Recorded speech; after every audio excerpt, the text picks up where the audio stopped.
Hello, everybody, and welcome back to the Blk Healthy podcast. I am the owner and your host, Jasmine Gillum. Thank you for returning back. I am excited about today's episode. I think I'm excited about every episode, to be honest. But you will understand why I'm more excited about this with our special guest here today, who I will introduce to you in a few minutes. But before we get into today's episode, make sure that you subscribe to the Blk Healthy podcast. Make sure that you check out our website at www.blackandhealthy.com. Make sure that you follow us on Instagram and Facebook. And then, of course, if you would like to be a sponsor of the Blk Healthy podcast, make sure that you email me at blackandhealthy@gmail.com. The Blk Healthy podcast is a podcast where we start from the beginning, having a dialogue regarding health and wellness with majority Black-owned businesses that are in the upstate of South Carolina. However, this dialogue is to reach all around the world. So hopefully you will get something out of this episode today, which I'm pretty sure you will, because what we're going to talk about is necessary on all levels of anybody's life or anything's life, and that is about food. Yes. God knows that I love me some food. Yes. I do not play about food. And let me tell you something. I'm so excited to have today here with us is Artina, aka Chef Pink Salt, and we're gonna let her introduce who she is, where she's from, and what she does. Well, thank you for that lovely introduction, Jasmine. I really appreciate being here with you, and you asked me to be a part of this. As you said, my name is Artina, and I am the owner and creator of Pink Salt Chef, which is basically a vegan and plant-based community of food dynamic that is like no other. I'm really known in this community for my flavor profile and my food. And so I am really excited to be here because we've been at this for a couple of years now. Right. So Literally. this is really exciting, and I'm so excited to be here. I'm so proud of you. So thank you for having me be a part of this conversation. Yes. Yeah. So yeah, that is crazy. Like you said, we've been at this for a couple of years. Yes. No, for real. And I'm excited because we can actually sit down Mm-hmm. and have a conversation, because typically it's at the event where stuff Right. is going on, Mm-hmm. and I'm running around Mm-hmm. like a chicken with my head cut off. Yes. And I'll tell you this one story. We had one Blk Healthy. It was Blk Healthy spring summer, and Artina stopped me. She was like, "Hey, you need something to eat?" And I was like, "Yes." And it was a shrimp salad, but it wasn't shrimp. It was plant-based. Mm-hmm. And y'all, when I tell you time stopped in that moment for me, because I was like, now wait a second. Because I like seafood, but at the same time, I don't eat all seafood. Right. I'm really, if it's a little too fishy or a little too seafood for me, I don't like it. Now you know it comes from the sea, right? Right. It comes from the sea. But some people, they know how to handle it a little bit more than others. And so that was just delicious. I'm glad you enjoyed it. So y'all, I had to get her on this podcast and our YouTube channel, y'all. Don't forget to subscribe to that as well. Mm-hmm.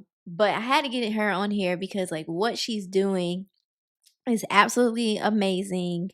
And you were the first person that I came across that has plant-based sauces and seasonings and stuff like that. Right. And I was like, yeah, this is good, because in our area, this is what we need, especially locally and statewide. In South Carolina, we have a very high chronic health conditions rate that increases, and so people are constantly, especially after we've gotten through the pandemic, that people have been trying to adjust their diet, or make changes, if you will. And sometimes that is like adjusting their sodium, or taking plant products out completely. So let the people know, and myself, of course, how did you even get started into doing the work that you do? Well, I've always, I'm originally from Chicago, even though I didn't grow up in Chicago. By the time I came back to Chicago, I was probably a teenager. My father was in the military, he was in the Air Force. So we spent a great deal of my childhood overseas. So I grew up mainly in Asia, and we lived other places like Germany and England and things like that. But by the time I came to the States, you got to understand food overseas is quite different than it is in the United States. Product, culture, all of that, you know. And some of the things that we experience here is really not what really is going on over there if you've actually lived in that culture and that space. So I already had a very developed palate because of the fact that I've been exposed to so many different foods and flavor profiles. I've always loved to cook. My family's from the South, Arkansas, Mississippi, Alabama. It's a good balance. Yeah, so I mean, you all that Southern food, you know, biscuits made from scratch, jams and jellies, fried chicken. You know, my family owns quite a bit of land in Alabama where they had cattle and chickens, and I can never forget. I saw my great grandmother go out and get a chicken and wring its neck, and it was in the pot for dinner. I had to pass because I saw. No, thank you. I was like, that's a little too fresh for me. Right. I need a package, you know, at that time. But you know, just going forward, I actually started my career in corporate, and I actually walked away from project management to go into culinary because I just knew that I wasn't cut out to do project management for my whole life because I just didn't have the passion for it. I just happened to be good at it. And I went to culinary school in North Miami, and I didn't really go to culinary school to learn how to cook because I already knew how. I went there to learn the business. Yes. So I knew what my plan was. And since then, that's what I've stuck to. Of course, you know, just having kids, and you got to kind of shift. You got to shift. But with my second child, I had a lot of issues with the pregnancy that was really directly related to. I had hypothyroidism and PCOS and a lot of other things. And I started doing some research about vegan and plant-based diets and how it helps regulate your body. And so literally while I'm pregnant with my second son, I began my transition to veganism. I wrote my first book then after I had him, and which is basically more of alkaline diet, which kind of follows Dr. Sebi, if anybody knows about that. It's really strict. It's really strict because there's, you know, there's only certain foods that you can eat and all of that stuff. So you have to know where your food is sourced. And it was great for me because it gave me a lot of knowledge to be able to transition, and it took me a while. But when I finally did transition, I started incorporating other stuff and learning how to do other things too as well. And there's a lot of creators out there that I love and I follow, and I get ideas from them, and I love it. So that's how I got into it. So I mean, I am a chef day to day, but then I also do run this business as well because this is definitely my passion. And I really honestly want to make sure that our community, because you talked about our community here in South Carolina, there is a lot of older generations here. They are really set on what they want to eat. And to be able to go into the community, because I do a lot of community work, go into the community and give them another option to eat and tell them where you can get it. Like, you can go to this grocery store. This is where you go get it. And give them something. Maybe it's a meatless Monday. You give them another option. Just it extends their life like up to 7 years, just changing some of the small changes in their diet. We need our generation, you know, our elders here. We really do. We need our elders here. So it's our responsibility to kind of help them and to bring them along for the journey. But as African Americans, we love flavor. You got it right. And so it has to taste good, and it has to. You got it right. That's where I kind of come in. It has to taste good. So I've been blessed to have a lot of people try my food and really, really like it and have come back for more. So the spice line and the sauces is really just an add on to what I just do every day for people. Yeah. So let's back up. Okay. So you said veganism, right? And then you said plant-based, and then you said alkaline. So let's explain to the people the breakdown or the differences between the three, because a lot of people think plant-based sometimes mean veganism, and veganism means plant-based, and that is not true. It's not. So if you don't mind, can we dive into that portion right quick? So when we talk about plant-based versus vegan is literally something that is it can be derived from plants, but the process of cooking it or the things that you add to it kind of takes it out of that element. So we're talking about your chicken fried oyster mushrooms. These are treat things that you can have, even French fries with some vegan cheese sauce. That's considered vegan unless the cheese is raw. Like if you made a plant-based cheese that was raw. But most people aren't using no plant-based cheese that's raw. They're doing the real type of, adding the nutritional yeast and adding all the other things to it. Or the macaroni and cheese that's not plant-based because you're using other, like the fake cheese, the vegan cheese, that's vegan. It's not plant-based. Because of the ingredients that's in it, it has another process. Plant-based is whole food. So you're talking about grains, you're talking about vegetables, in its truest form without altering it, whether it's by science or whether it's through the cooking process. So raw food can definitely be considered plant-based. And there's the people who do raw diet. So that means that you don't cook your food nothing above 100 or 110 degrees. Really? Yes. I've always wondered what raw meant, because I've literally thought raw was like, I took this celery out the ground. I'm not cooking it. I'm just washing it off, and then I'm just eating it and like not doing nothing else. That is definitely something that is a part of it, but you can still have a raw diet, but the cooking process can't exceed a certain type a certain temperature, and that's not all foods too. That you got to be clear. It's not all foods. It's just some foods, but most people who eat raw. God bless them, because I like heat on my food. Yes, I like hot food. Because that's that's what I thought. Like raw is like I'm doing very little to it. Yeah. As far as the cooking process. As far as the cooking process is concerned, that is true. That's intense. But shout out to the people that do it. Shout out to you. But that is not my ministry right now. I did a raw diet for 2 days. I was supposed to do it 7. I couldn't make it. No. And I couldn't make it. No. Shout out to y'all. But yeah, so another thing that I heard you say is you went to school for the business part. Yes. Because we know there's a lot of us that know how to cook already, right? And I want to speak to those people that want to take up cooking, right? Who want to take that up as a career for their life, to know that like you may be like, oh, I don't need to go to school. But as Artina articulated, like she went for business. And so can you speak to the people on that of like if they are thinking about going to school, or they're on the fence about going to school, if they even think that they need to, what would you say to that? I would have to say that before you spend your money to go to school, I don't care what career it is, you need to vet to see if that's something that you need to do, or can you go somewhere and get an internship and work your way up.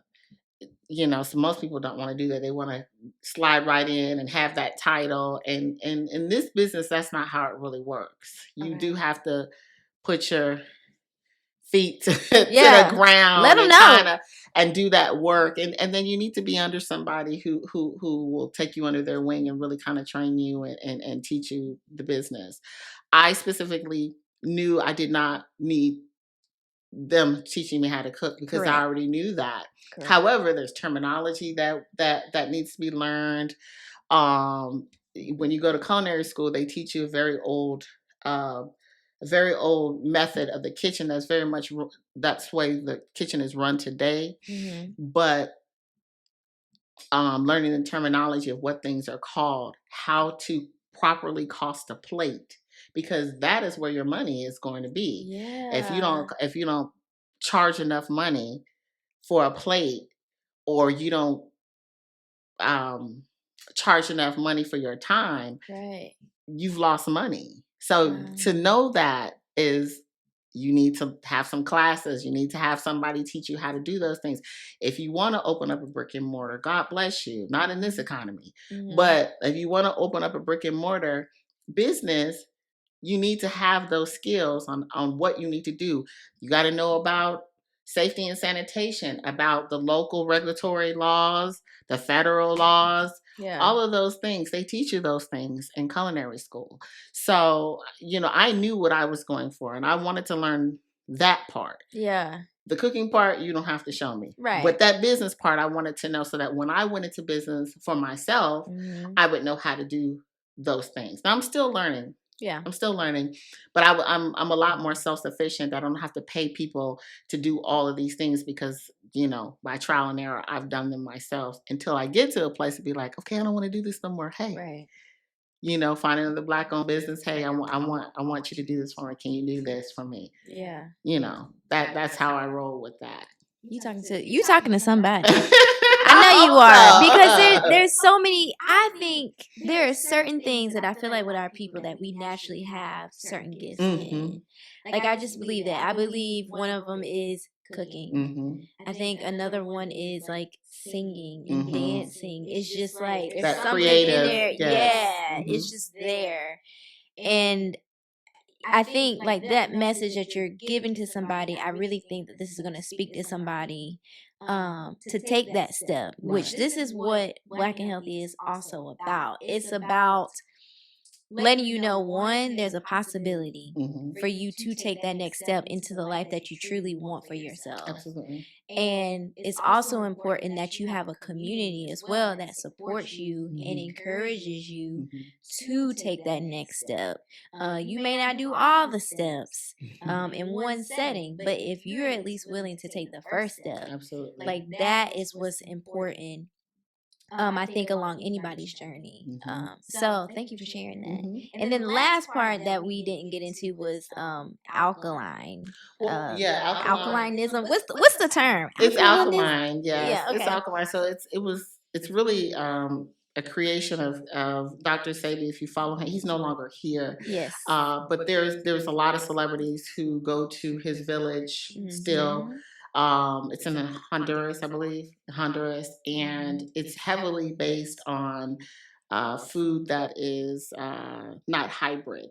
So you wouldn't eat a piece of fruit that doesn't have a seed, because that's considered hybrid. So that's a man-made fruit, which, people be like, I want stuff that's seedless. Like, the seed isn't going to kill you. The nutrients is in the seed. Yes, so that somebody actually had to plant a seed in order for that to grow, versus somebody, because most stuff that doesn't have seeds in them anyway is going to be GMO, so it's genetically modified anyway. But it's getting back to the truest form of food, which, developing product and using product, I vet all of my vendors for a reason, because I want to know where the food is coming from and how it's been grown. I have things that are coming from internationally to make one spice blend, so those things are important to me, not because this is my craft. I respect where the food comes from, and then the product will speak for itself once you try it. I have a person who specifically grows peppers for me now, so it's great, and that's the peppers that I use for my hot sauce. That's really popular. So it's very important that we know where food is coming from, even now, even more so now, because you have things like a peel. I ain't trying to get you banned, but there are a lot of things that they're doing to food that is just not the way I grew up. Right. Farming is a lost art now. It's so mechanical and so chemically treated, and there's so many things that go into it. And just working with some of the Black farmers here, they really care about the product that comes out of the ground. So please support your local farmers, because they do an amazing job. If you ever go to help them during the season, you will see exactly what they do to bring this beautiful produce and life that we consume. Right. So hold on, let me put my phone on Do Not Disturb. Hold on, y'all. We can't have any interruptions. She's a busy lady. Let's talk about me. She's busy. Look. So yeah, I want to get into that when it comes to vetting, as you said. So I can speak to that a little bit. So with Black and Healthy, I'm very intentional about who is a part of Black and Healthy for that reason. Of the people that I connect to, or the people that I'm connecting to the community, if they have not yet connected yet, right? So for me, like, I think of it as like, one, food is medicine. We're not doctors. However, I'm not a doctor. We know food is medicine. Yes. So take what you will from this conversation. Let me put that out there.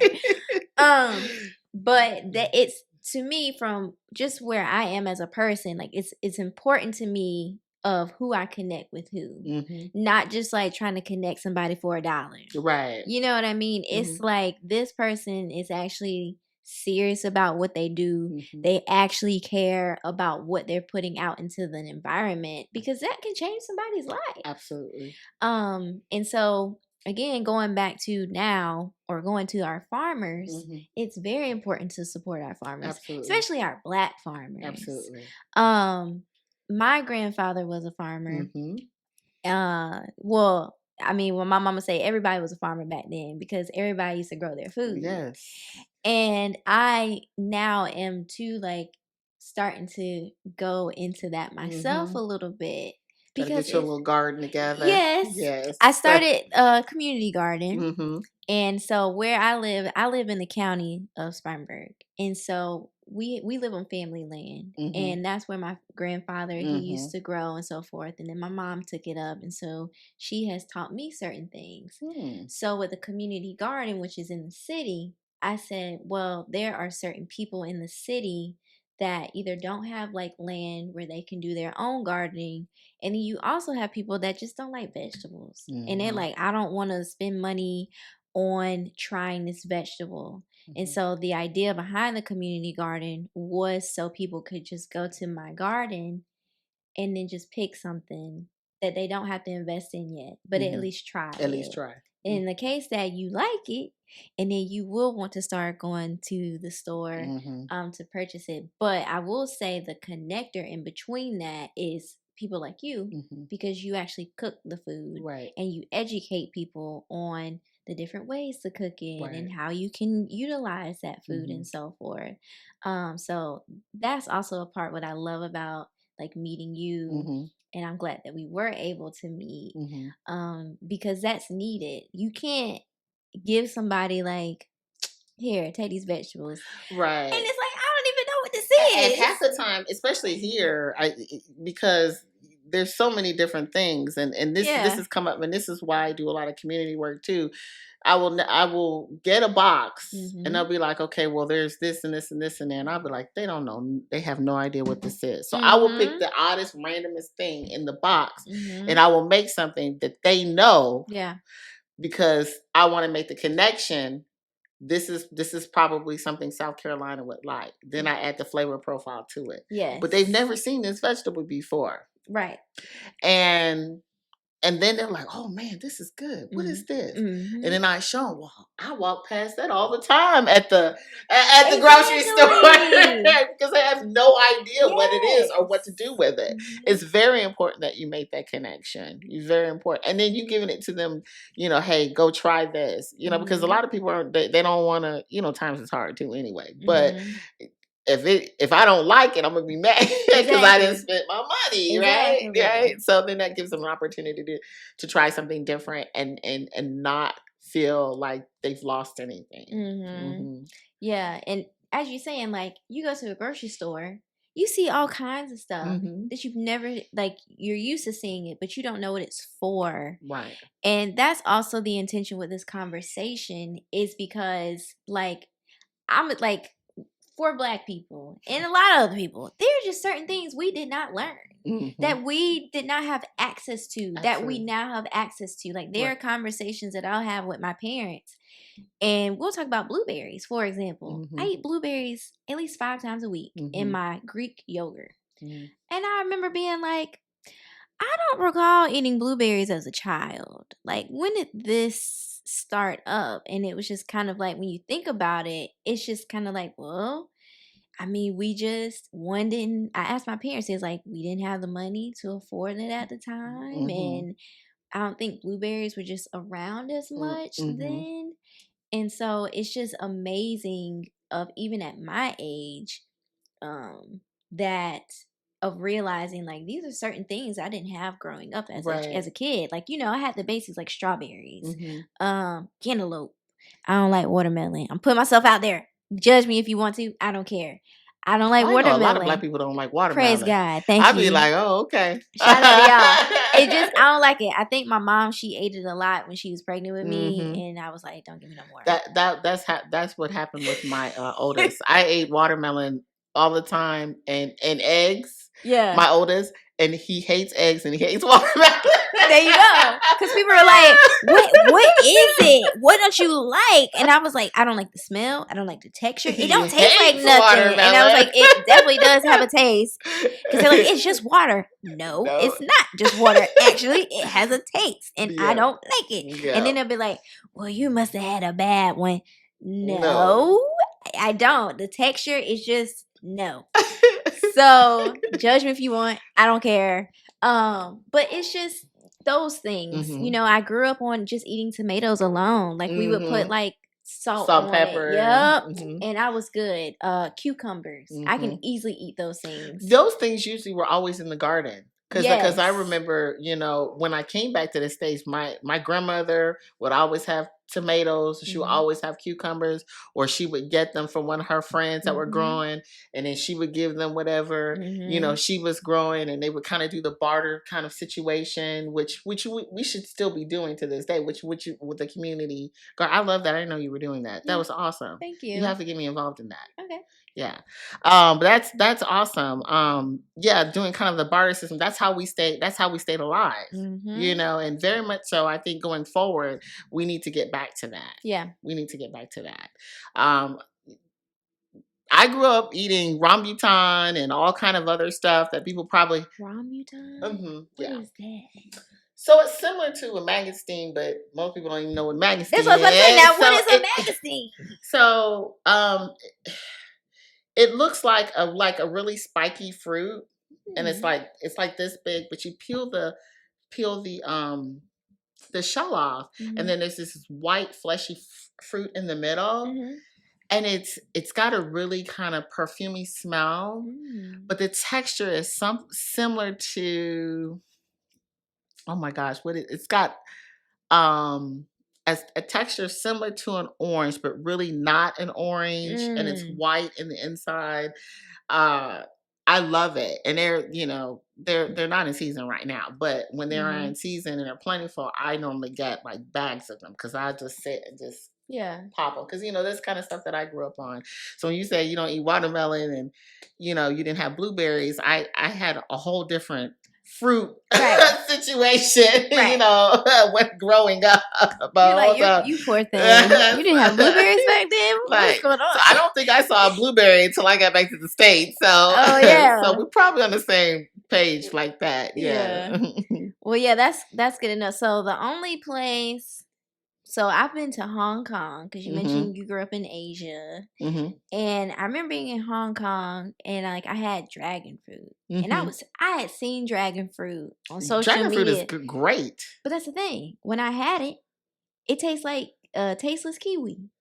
Did you have it here? No, I had it in Hong Kong. Oh, you had it in Hong Kong, and it tastes like that? It tastes like that, and I was like, what? This is not what I expected. I thought there was gonna be a little more to it, and I was like, It's fine. So like a rambutan is white, just like that dragon fruit. It has some of the similar texture. Okay, yeah. Mm-hmm.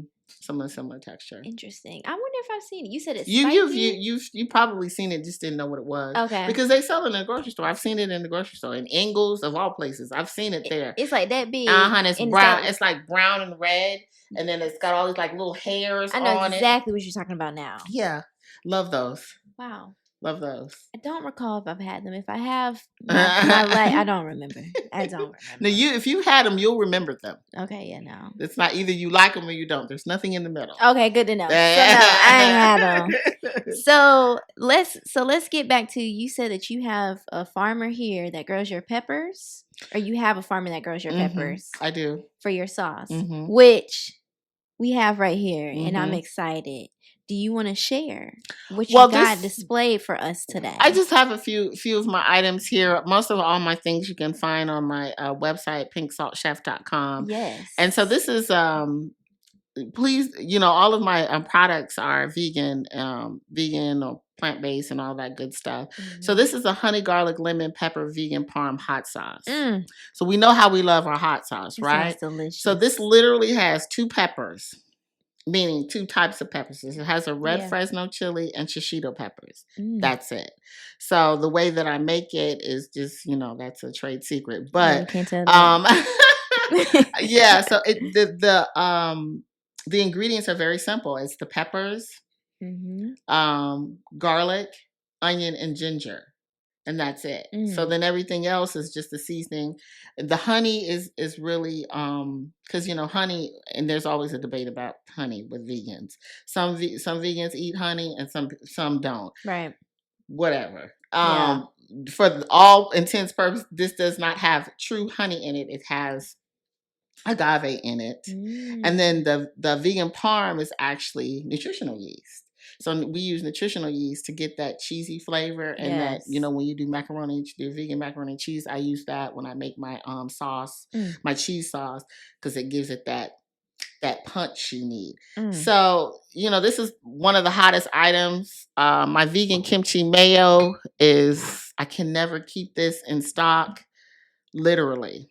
Love it. This is an all-purpose, put this on everything sauce. Mm. So I'm just eyeing this stuff like, goodness. I got you a little bag when you leave here. So kimchi, which I love, but kimchi, traditional Korean kimchi, is made with fish sauce. Mm-hmm. So instead of using fish sauce, I use kelp and seaweed. So blend it together.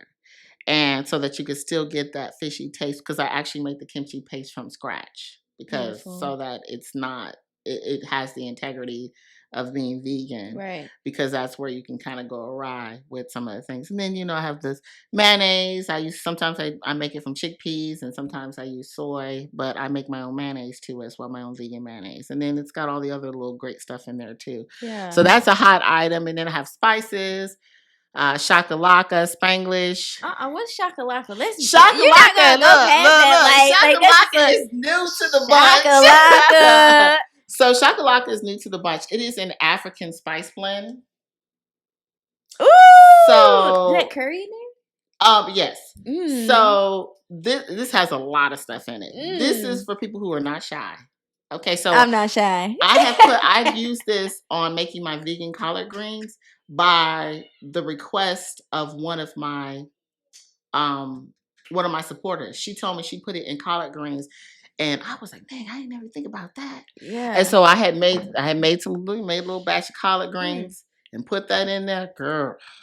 The way that it smells, when I tell you, it just like wakes you up. Like, I'm alive. Yeah. So she's new to the bunch. And then Spanglish is an old favorite. And that's a salt-free blend. And it's a blend between French and Spanish influence. So you have the herbaceousness of France, and then you have the warmth of Spain. And I named that Spanglish because Spanglish is my favorite movie with Adam Sandler. Mm. So I kind of feel like That's why it makes sense to me. Yes. That's why it makes sense to me. And then I've got elderberry gummies and just all kind of little treats that I've been kind of been working on, but we're always constantly evolving. I keep a lot of the old favorites, but we got some new things coming next year. I was telling you I was finishing up my second book. I've been talking about it for a while, and I finally got some time, and the writer block has been lifted. Yes. And I have been just typing away, and so that's going to be great. I'm shooting for 100 recipes. Nice. So I'm really excited about it. It's a full color. This is going to be one for the books. I'm excited. Yes.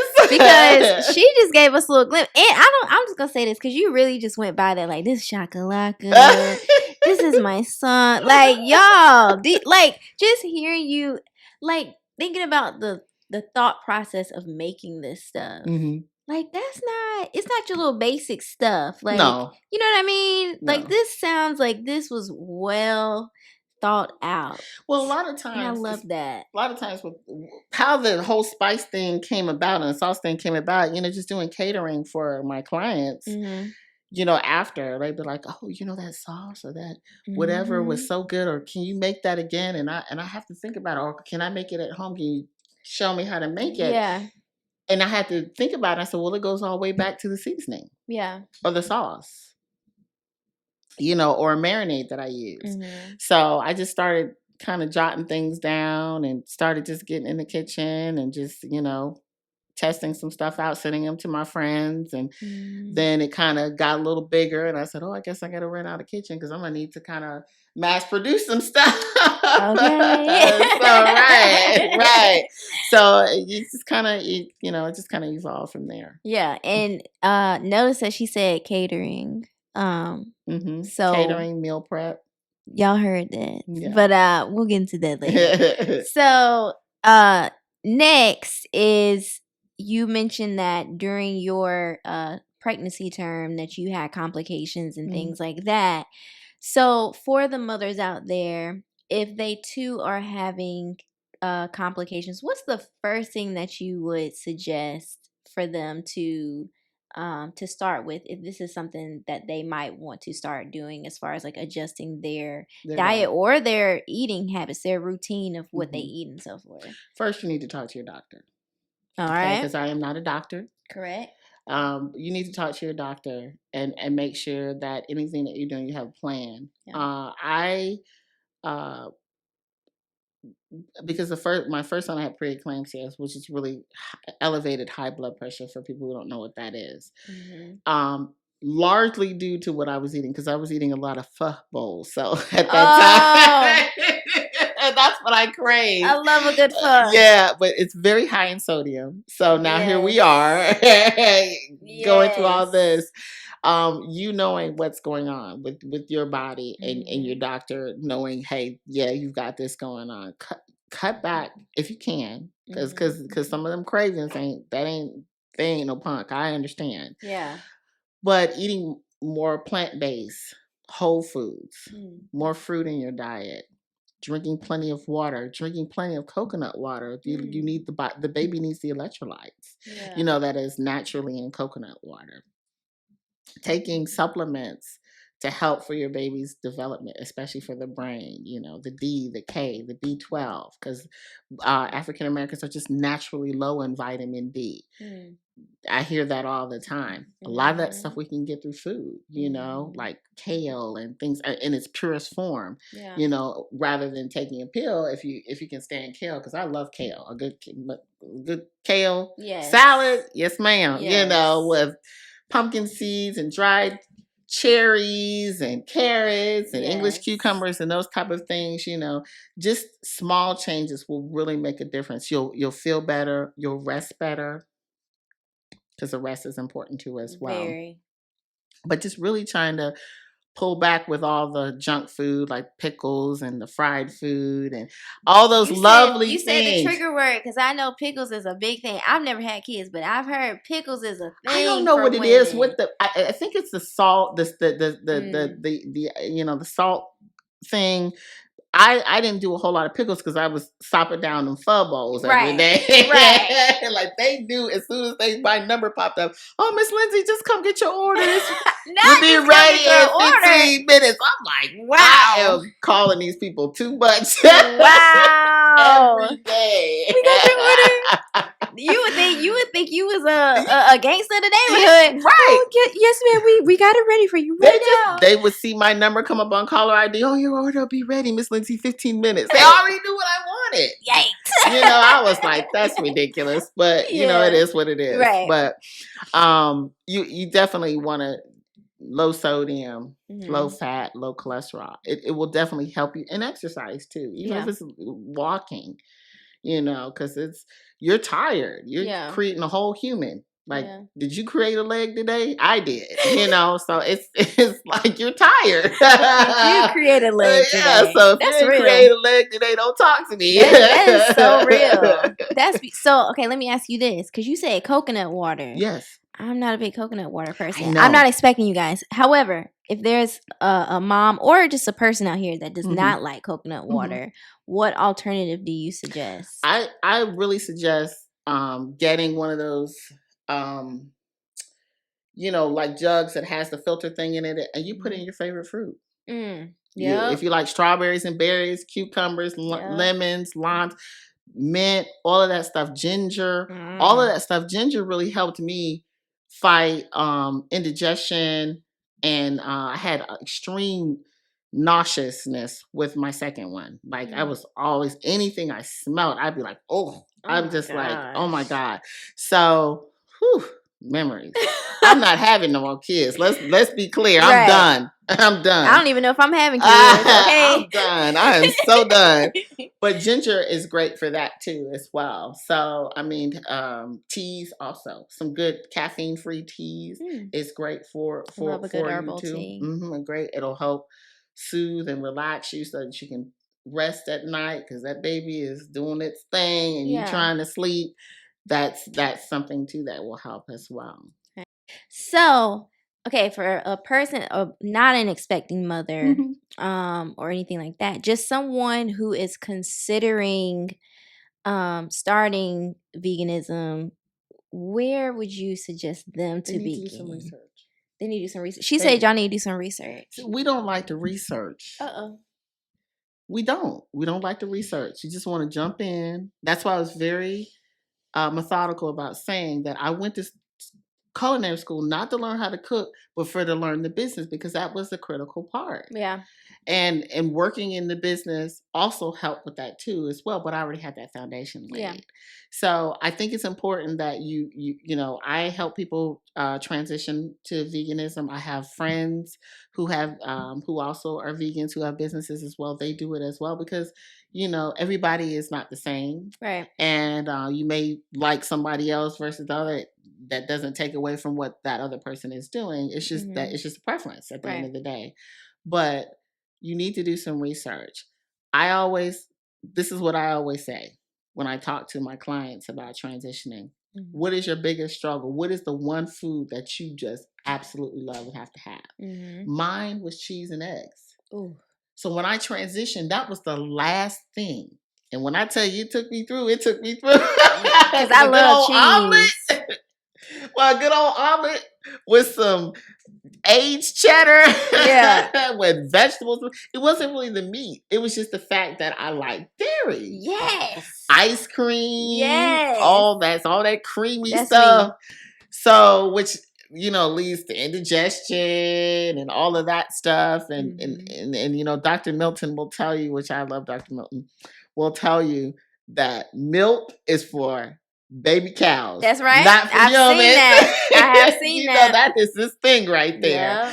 You know, and Dr. Milton has took on the dairy industry. He's a bad brother, y'all. Check him out. But I always say, always save that for last.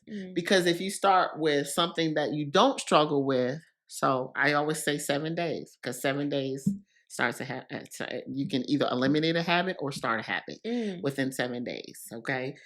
So say fish. Fish was never a struggle for me. You know, because I rarely ate fish. So I wouldn't eat fish for 7 days. Then we move up to something else. Beef. Really wasn't really a big beef eater. Yep. Boom. That means even that yearly steak I would have, Nope. Then I would start going up the ladder. Like, okay, take away like some of the processed foods. Yep. Maybe you like boxed macaroni and cheese. Right. No boxed macaroni and cheese. And we just keep chipping away at those things. Yeah. Now you've already eliminated all these things. So now by the time you get to the very thing that you just gotta have, I gotta have it. You've done all this work. It'll be a lot easier to transition because of the fact that you've already done the work from all the other things. Yes. And I use that as leverage. Hey, look at all this work you've already done. You're already here. You're at the top. Cut it out. And then also you have to give them some tools to say, well, what if I want some fried chicken? Okay, well, you can use cauliflower, you can use oyster mushrooms. They also have, products like Beyond and other things. And that is not a plug. That's not Beyond a plug. Meat. That's not a plug. You can contact her for some sponsorship, and me too. But we are not sponsored yet. Yeah, we're not sponsored. But there are products out there that you can use and still kind of get that effect that you're looking for. Tofu, I've done some, and I was never really a big tofu fan. However, if I create it and work it, I enjoy it. Like I make fried chicken out of tofu, but there's a trick. You freeze it because it changes the molecular structure of it. Not only you freeze it once, you thaw it and you freeze it again. And then you season that thing up. That's some science right there. Season it up. Put that thing on it. You got these two things right here. You got something working. Look. Some hot sauce and kimchi. Because tofu is a tough one. I know. I've heard that. And I don't eat a whole lot of tofu anyway. But this is some things that I absolutely like. I really like mushrooms like chicken fried mushrooms. Yeah. I really like that, and I like to use the oyster mushrooms for that. Yeah. So there's ways to get things in, or you can use jackfruit too. I like jackfruit if it's in a can. If it's that ugly fruit that's sitting at the produce, it's gonna stay there. Because when I tell you, Lord have mercy. Tell us about it, because I'm intrigued. So I had this whole thing. I said, I'm going to do this jackfruit chicken, and I'm just going to do everything from scratch. And Lord have mercy. Now, I do a lot of my stuff from scratch. I bought the jackfruit from the grocery store. First of all, it's it's extremely funky. Let's start there. It stinks. Good to know. It stinks. And it's not because it's spoiled or rotten. That is the natural scent from this fruit. Okay. Good to know, 'cause I didn't know that. It's funky. Yeah. You take out these little pods. They're yellow, usually, or white. And it's so much work. Because you got to take seeds out. You got to pull things. You got to clean stuff. Child. Anyway. I'd rather just get it already in the can or in some kind of brine and work my magic from there. Because the fresh, you still have to boil down before you can use it. So there's several steps before you can even get to the product to even use it. Because just to throw it in fresh and not boil it down, that's a disaster. Well, see, that's good to know, because when I've heard of jackfruit recipes, they've always said jackfruit out of a can. Yes. And I've never seen someone be like, fresh jackfruit, and they don't talk about all that you just described. So no. I would, if you want to go ahead and you feeling froggy, go ahead and leap, boo. Shout out to you. I'm going to go right on there and get that organic can and keep it moving. Yeah, no. But I did try it because I think it was important for me to be able to do it and see, like, I'm a professional, and it was difficult for me. And I've been in the game for a while. Right. Well over 20 years. So, I mean, I'm just like, no. Yeah. That's where I'm like, the can is better. And I don't suggest cans because I'm not a big can person. I would rather cook it. I would rather make it from scratch, but no. Next. So you said you've been in the game for over 20 years. So out of those 20 years, what's your favorite thing about what it is that you do? Being a business owner, being an entrepreneur. I have worked in the school system, higher education. Yeah. I currently work in healthcare and food. I have worked for major grocery stores. I have worked for Black-owned businesses. Please pay your people. Yes. I think that's really big in our community. We don't be paying folks. But yeah. Which was the push for me to become an entrepreneur and kind of do things differently anyway. But I've worked racetracks. I've done a lot of stuff, over the years in the business. And one thing that I love about what I do now is because I get to choose my own destiny. I know that's right. You don't have to go by the corporate whatever, this is what you have to do. Right. Because that's, you're working for somebody else. So essentially you have to do what it is that they're asking you to do. So you can get paid at the end of the day. My job pays the bills in my house currently, but you making this shift to entrepreneurship and building wealth that way, that is the longevity that I want to create for my children and those beyond me as well. So yeah, I can totally relate. I was just having this conversation with somebody. And I was like, yeah, I said, we were talking about parents and how they, especially Black dads, and they'd be like, you better get them benefits. Right. You gotta get them benefits. That's important. Benefits. Right. And I was like, cause we were talking about retirement. Cause we were like, I was like, yeah, like the baby boomers, they got them retirement benefits. I said, but now those are gone.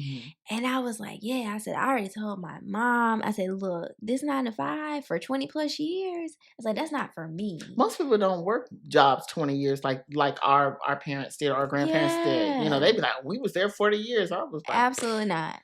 3 years, I'd be looking like I need another job. I promise you, on day one, up until now, what I do now, my day job, I promise you, day one, I'll get in there, I'll be like, I ain't gonna be here for long. Right. Get what you need to get and get on out, right? Like, I already know, like I've already been in a position where I'm like, I don't want to be in this position. Like, I want to be the boss. Like, I want to be the leader and so forth.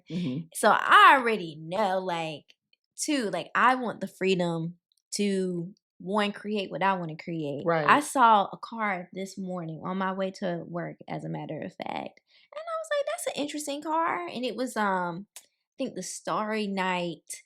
If you know what that is, I think by Van Gogh. Yeah. The Starry Night image. It was on her car, like a little wrap, and on the back of it, it said, "Creativity is intelligence having fun." Wow. By Albert Einstein. Yes. And I was like, that's me. Albert Einstein was extremely autistic. A lot of people don't know that. He was brilliant, but he was autistic. I didn't know that. Yes. Honey. Brilliant. Shut up. Yeah. That's another thing too. I think I've read this recently that his grandson, a relative of him, is buried here in Greenville somewhere. The connections be connected. Right. But just, back to, so as you're saying, like, creating a legacy for your kids, like, same thing. Like, I don't have kids right now. I don't know if I'm going to have kids or whatever, but it's just like, whoever. I have nieces. I have a niece and nephews. And I'm like, even for them, I want to show them, like, you can do stuff outside of this 9 to 5-esque world. Right. If you are creative, or you want to cook and be creative, or whatever it is, like, you can do that too. You can make a living that way as well. So I think during COVID, we birthed Oh, yeah. the side hustle to entrepreneurship to a new level. Because there's so many people that just got birthed out of COVID as a necessity, and it's like killing the game. You know, I can't tell you how many ads you see on Facebook or TikTok, and I was like, she was a teacher, and she's got a whole business selling hair oil. I know exactly what you you're know talking what I'm talking about. about. I love her though, because she's talking about them kids. I was like, dang. Yes. But I love it. I'm just like, look at us. We're out here just doing it and killing the game. But building a legacy doesn't necessarily have to be for your kids, but the people that are watching you and coming behind you. Correct. Because you might be opening up the door for them. Correct. And so I don't take light about that, because I know that I'm the first African American woman to run a major healthcare system as an executive chef in this area. And when I was told that, I was like, whoa.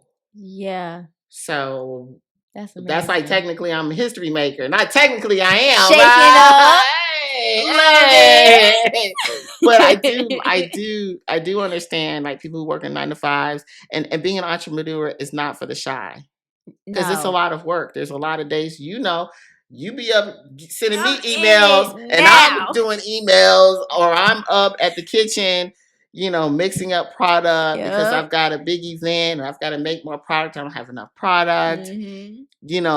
Labeling and sourcing and all that stuff. It's a lot of work. Yeah. But at the end of the day, this is your baby and this is what you want to present to the world. So you want it to be presented in the right manner. Correct.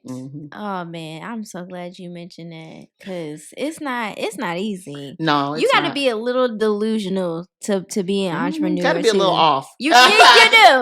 Because I've definitely had my moments where I come out of it and I'm like, what am I doing? Right. I did that.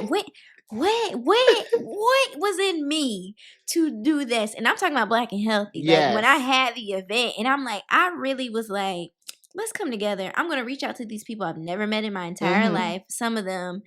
And I'm going to be like, hey, this is what I'm doing. Do you want to be a part of it? Right. And even I think about the fact of, like, the day that I showed up on the first Blk Healthy, and I just in my car, like, hey, how y'all doing? And I'm just setting up. And I don't know, sometimes thinking about the magnitude of what it takes to get to that point. Right. Because, like, oftentimes you're going to be the only person on your team. And all this stuff you got to do. Right. Team of one. And you just get there. So, I understand that, because I'm still team of one. At the end of the day, I'm still team one. And that's okay right now. Right.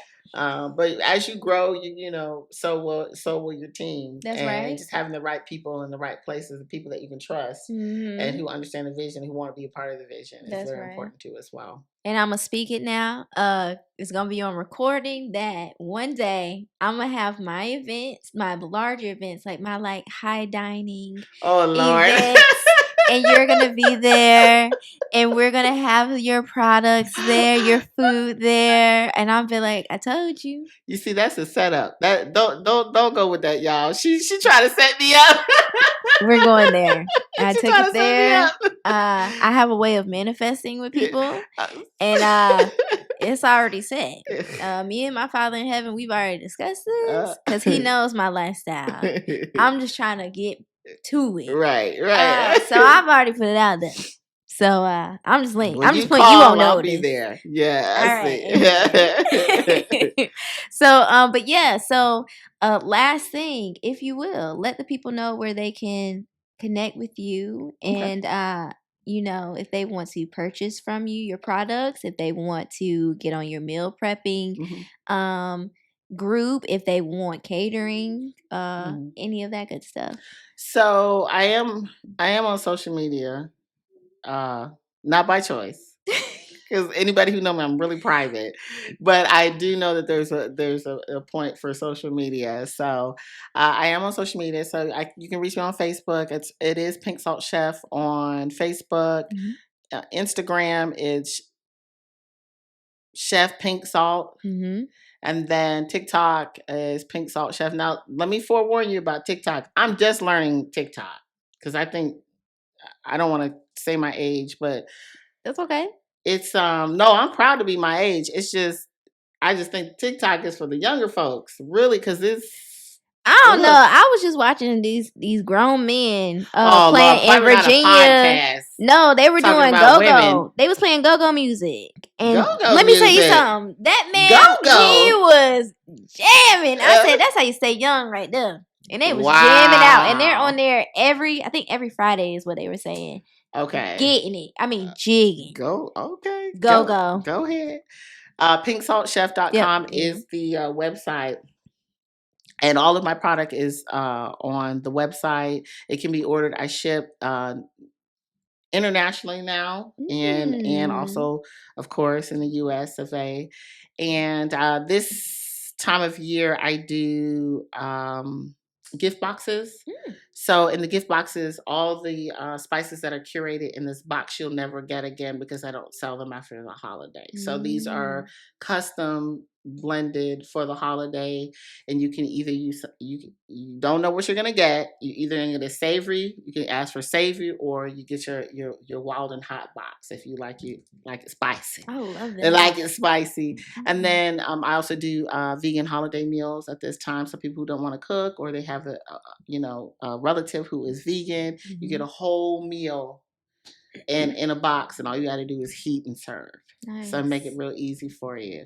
And then the meal prep have just started back up because I had to take a break because I was extremely busy. And so the meal prep started back up. It will start back up as of next week. And it will go for 2 months. And then we're going to switch off and do something different. And I've got some great events that I'm planning for next year that I'm really excited about. So it'll be a couple of fine dining events with only vegan food. So you get to come out and have a small intimate setting, and we'll have vegan wine and all kind of there's vegan wine. Wow. Yes, there's vegan wine, and there's actually some very good ones from actually Black owned businesses as well. Who knew? This is what this podcast is for. For people to learn about this stuff, for them to, because I didn't know there's a Black owned vegan wine company. Love it. Yes. Wow. I love it. We don't have to talk about that. But yeah, thank you so much, Artina. Thank you for being on the podcast YouTube channel. And I really hope that somebody was out there to take something. I'm sure you were, because there's no way you weren't today. There's absolutely no way. I've already said it. And I'm super excited that you all were able to get to know Artina as well as myself, for us to really get a little more in depth of who she is and what she does.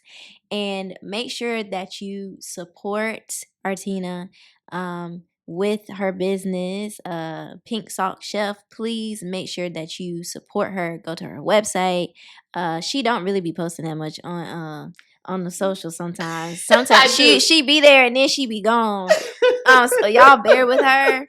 But I'm a lot better. Dawn told me I was way better because I used to didn't post at all. Yeah. So again, y'all stay on her so that she can create more products, right? For everybody. Yes. And then we're just keep buying her up and then selling her out, right? Because that's what this is all about. Like, this is what we're going to do. And to better ourselves and our health. So again, thank you, Artina. Thank you, Jess. Make sure you support her. Make sure that you also support the Blk Healthy podcast.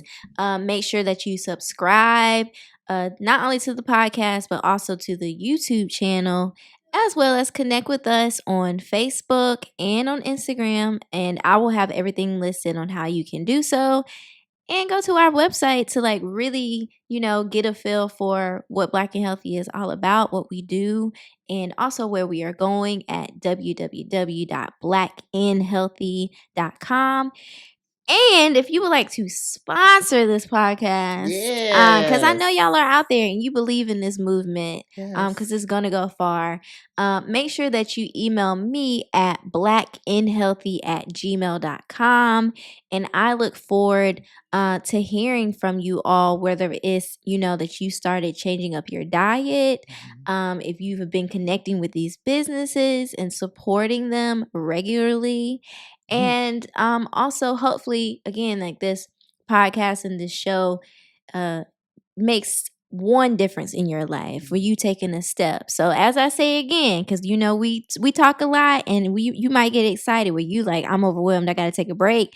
Take a pause on this podcast or watching the video, and then come back to it and take more notes when you're ready to do so. But it will always be here for you to come back to later on. So without further ado, thank you so much, and we'll see you again. See ya. Peace.